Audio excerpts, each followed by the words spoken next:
Bonjour et bienvenue sur ma chaîne. Je me présente, je m'appelle Madame Mirensky et je viens vous parler de religion. Et il va sans dire qu'il est assez difficile d'aborder ce genre de sujet car il y a un certain nombre de préjugés qui s'y rattachent. Lorsque l'on évoque l'idée de la religion, on a tout de suite à l'esprit toutes sortes d'idées qui viennent.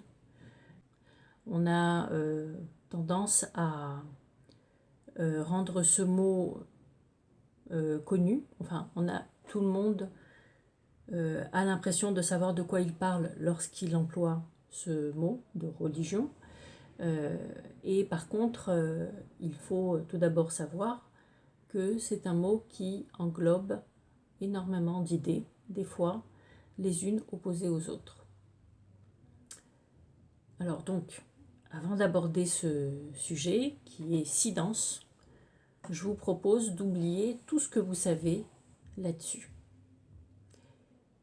En fait, j'ai comme projet de vous proposer une lecture qui, à mon avis, n'a jamais été abordée de la Bible. Je ne viens pas vous apporter la Bible comme une religieuse, comme une personne convaincue ou croyante. Ma démarche est neutre. Je tiens par contre compte des études archéologiques qui ont été faites à ce sujet. Il faut savoir que jusqu'en 1850, nous n'avions pas tellement d'autres moyens de connaître l'Antiquité ancienne, l'Antiquité reculée, je veux dire, que par la Bible. Et c'est à force de travail et de labeur de la part des archéologues qu'on a découvert certaines choses et qui nous ont remis un petit peu en question sur toutes les idées que nous avions, notamment sur la Bible et sur les religions en général. Alors, en fait, j'ai plusieurs buts dans cette étude, mais je suis obligée tout d'abord de passer par certains préambules. Nous ne sommes pas limités dans le temps. Je n'étudie pas dans le cadre d'une recherche universitaire, et je tiens à le préciser parce que je ne vais pas suivant cette démarche. Je vous explique pourquoi. D'une manière générale, les gens sont positionnés lorsqu'ils procèdent à ce type d'études. Soit ils sont croyants, soit ils sont athées. Les sociétés à ce niveau-là sont, à mon avis, assez clivées. Il y a la société des chercheurs, des intellectuels, et puis il y a la société des mystiques, des croyants, etc. Moi, je propose qu'on apprenne justement à ne pas se positionner. Je propose que l'on soit plutôt dans l'étude, dans la recherche, et que cela prenne le temps que ça doit prendre. Il faut essayer de revenir à un état de soi initial pour pouvoir étudier. Étudier, c'est pas dans le but d'avoir un titre social, un diplôme. Étudier, c'est beaucoup plus que ça. C'est répondre à des questions qui nous tiennent à cœur. C'est répondre à des questions qui parfois sont personnelles, parfois individuelles, mais en tout cas qui touchent à l'universel. Alors vous l'avez compris, je vais vous parler de la Bible, mais la démarche est quand même philosophique. Je me retire un petit peu du jeu, du point de vue de savoir s'il faut croire ou pas. Et j'essaye donc d'aborder la Bible d'un point de vue assez neutre. J'essaye de me tenir au plus près du texte, en considérant, comme je vous l'ai dit, les recherches des archéologues, notamment la découverte de la pierre de Rosette, je crois que c'était en 1799, par Bouchard, dans laquelle était promulgué un décret en 2 langues, mais en 3 alphabets différents. Les 2 premiers alphabets, c'était des alphabets égyptiens. Nous avions d'une part l'égyptien démotique. Démotique, ça vient du mot démo, qui veut dire peuple, et donc c'était un alphabet avec des signes plutôt simplifiés et qui s'adressait au peuple. Et l'alphabet hiératique. Hiéra, comme hiéroglyphe, ça veut dire sacré, et glyphe veut dire caractère. Donc la deuxième écriture, l'écriture hiéroglyphique, c'est en fait ça veut dire les caractères sacrés. C'est en ayant mis ces deux alphabets en parallèle avec le troisième alphabet qui était du grec ancien, qu'on a pu du coup faire une correspondance entre les langues, entre les alphabets, et comprendre l'écriture hiéroglyphique égyptienne. À partir de là, déjà, ça a changé beaucoup de choses, parce qu'on s'est rendu compte qu'il y avait beaucoup de points communs entre la Bible hébraïque, qui est de cette époque, et la culture égyptienne, et la religion égyptienne en fait. Donc voilà, ça a été une première révolution. On a mis plusieurs décennies pour déchiffrer cette stèle, qui est la pierre de Rosette. Puis après est venue une deuxième découverte, en 1873. On a découvert une stèle qui s'appelle la stèle de Behistun, qui contenait des écritures très anciennes, mésopotamiennes, dont les lamites. Cette stèle, elle avait été découverte par Rallisson et elle a été traduite par George Smith, qui après a fait un travail considérable puisqu'il a traduit une très ancienne tablette dans laquelle figurait l'histoire du déluge. Et c'était très antérieur, à peu près 1000 ans avant l'écriture de la Bible. Alors ça a été une véritable révolution. Parce que ça a repositionné l'étude de la Bible, pour qui considère ces événements historiques, autrement. Et je crois que par honnêteté intellectuelle, nous sommes tous obligés de tenir compte de ces événements. À partir de là, on comprendra que la Bible n'est pas le premier récit, n'est pas le premier livre du monde, comme le monde chrétien le croyait en tout cas, et qu'elle ne vient pas d'ex nihilo, elle ne vient pas de rien. En fait, elle est inspirée de récits antérieurs qui viennent des religions antérieures. J'irai même plus loin. Je dirais que jusqu'au chapitre 2 du déluge de Noé, c'est-à-dire à peu près 12 ou 13 premiers chapitres, les 12 ou 13 premiers chapitres de la Bible sont des récits mythiques qui étaient connus. On sait qu'il y a une équivalence de l'histoire d'Adam et Ève, et on sait aussi qu'il y a énormément, dans pratiquement toutes les civilisations, que ce soit en Grèce, en Égypte, en Mésopotamie et ailleurs, il y a un mythe qui revient tout le temps, c'est le mythe cosmogonique, c'est-à-dire le mythe de la création du monde. Alors, vous avez bien entendu le mot cosmogonique et pas cosmologique. Cosmogonique veut dire l'origine de la création du monde, c'est-à-dire la façon dont le monde a été créé dès son origine. Si vous voulez, ça peut vouloir dire aussi, ça nous renvoie aussi au principe de la création du monde.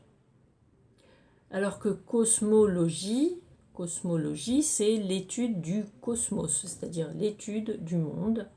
Là, c'est déjà un petit peu plus scientifique. Disons que la discipline de la cosmologie est forcément un petit peu venue de la cosmogonie.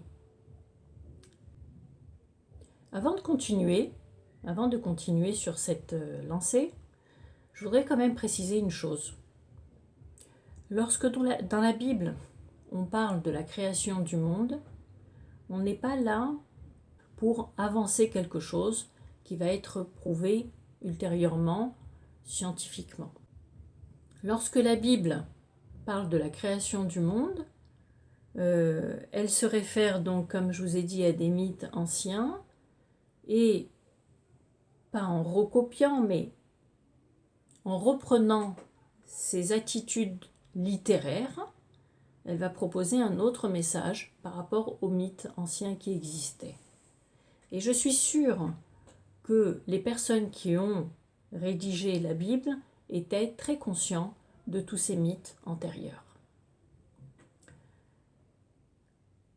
À partir du moment où George Smith a réussi à décrypter le récit du déluge dans une stèle antérieure à la rédaction de la Bible, on s'est repositionné aussi autrement, dans le sens où on a dû reconsidérer les choses, à savoir, est-ce que l'on doit prendre la Bible comme un plagiat? Il y en a beaucoup qui le font, qui disent que la Bible c'est complètement inventé, c'est un plagiat, ça a été pris des récits antérieurs et donc ça n'a pas de valeur en soi. Ou, moi je vous propose une autre vision des choses, de la voir comme une variante parmi tant d'autres. Cette perspective va nous conduire à faire une sorte de comparaison entre le judaïsme primitif, enfin je veux dire le judaïsme de la Torah tel qu'il était avant la rédaction du Talmud, la Torah, la Bible, en d'autres mots, et les religions anciennes.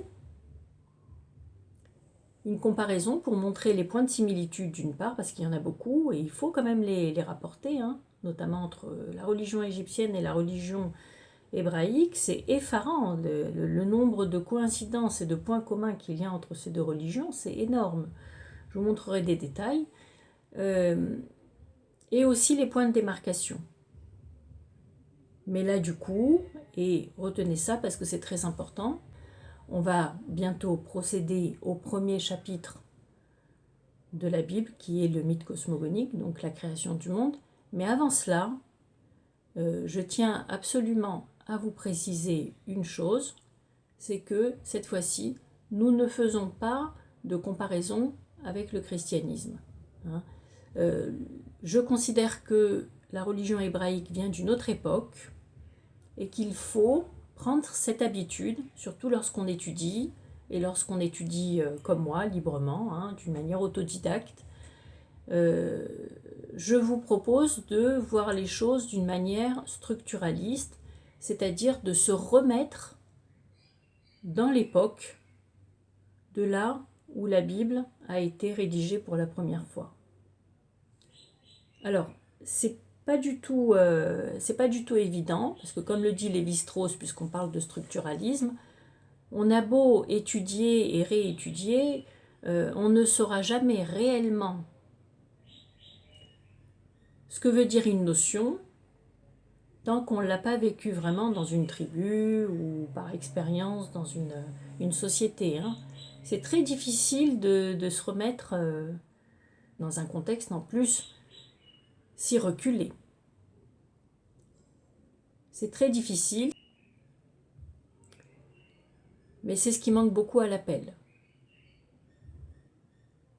Pourquoi ? Parce que j'ai aussi l'impression qu'on a tendance aujourd'hui à être assez opportuniste avec l'étude de la Bible, notamment dans le monde religieux, où finalement on lit la Bible et puis on compare avec des situations modernes, on ne tient pas vraiment compte de l'histoire, on ne tient pas du tout compte de l'aspect anthropologique de la Bible, et il le faudrait, parce que ça nous aiderait à comprendre sa structure, aussi bien de la manière dont elle a été amenée et rédigée, et sa structure, c'est-à-dire les habitudes qu'il y avait en cette époque. Je vous donne un exemple. Le droit d'aînesse. Le droit d'aînesse, pour nous, hommes modernes, ou hommes et femmes modernes, ça ne veut rien dire. Pourtant, en ces époques antérieures, ça voulait dire beaucoup de choses. Et tant qu'on n'a pas pris conscience de l'importance d'une notion qui était importante antérieurement, alors on a tendance à confondre tout avec ce qui nous arrange pour cette époque-là, pour notre époque à nous. Il y a aussi autre chose, et ça c'est le dernier point que je vais aborder, le dernier point, c'est que les premiers récits bibliques ne sont pas à prendre comme des récits qui doivent être prouvés historiquement. Et je veux dire, c'est un petit peu un contresens de venir et de chercher la véracité de ce qui est énoncé dans la Bible, parce que d'une part, la création du monde, personne n'est au niveau de savoir comment le monde a été engendré, personne. Ce sont des mythes qui sont repris, ce sont des mythes donc, qui ont une allure légendaire. Alors, quand je dis légendaire, ça peut prêter à confusion, parce que vous pourriez comprendre que du coup j'y crois pas, et puis on s'arrête là. Mais non, c'est pas ça. Quand je dis que ce sont des mythes légendaires, c'est que la Bible elle-même les a présentés comme ça. Enfin, quand je veux dire, Ève parle avec le serpent, elle a un dialogue avec le serpent, c'est présenté d'emblée d'une manière légendaire et donc qui n'a pas à être prouvé scientifiquement. Alors, comment est-ce que l'on reconnaît quand un récit est légendaire? Il y a un moyen qui est imparable, c'est celui de comparer la cause et l'effet. Si on vous donne une cause pour expliquer un effet et qu'il n'y a pas de concordance entre les deux, qu'il y a un décalage entre les deux, alors c'est un récit légendaire. Par exemple, lorsqu'on vous dit que parce que Ève a mangé du fruit de la connaissance du bien et du mal, alors pour cette raison, elle a été expulsée du jardin d'Éden, d'accord, mais pour cette raison, elle enfantera dans la douleur, nous avons affaire à un récit légendaire qui vient nous faire poser des questions sur l'enfantement dans la douleur et comment il a été pris à cette époque. Idem pour Adam. Lorsque l'on vous dit que Adam a été expulsé du jardin d'Éden pour la même raison qu'Ève, pour avoir consommé le fruit de la connaissance du bien et du mal, et pour cette raison, il devra travailler à la sueur de son front, il n'y a pas de rapport entre la cause et l'effet. Il y a un décalage notoire entre la cause et l'effet. Voilà. Il n'y a pas vraiment de choses à vérifier physiquement dans tous ces premiers récits de la Bible, et je vous propose effectivement de les prendre comme une variante des récits antérieurs à la Bible et d'essayer de comprendre le message que veut nous délivrer la Bible. Maintenant, nous allons procéder au premier chapitre, à la lecture au plus près du texte du premier chapitre de la Bible. Et là, je vais vous exposer certaines idées qui, je crois, n'ont jamais été vraiment explicitées jusque-là.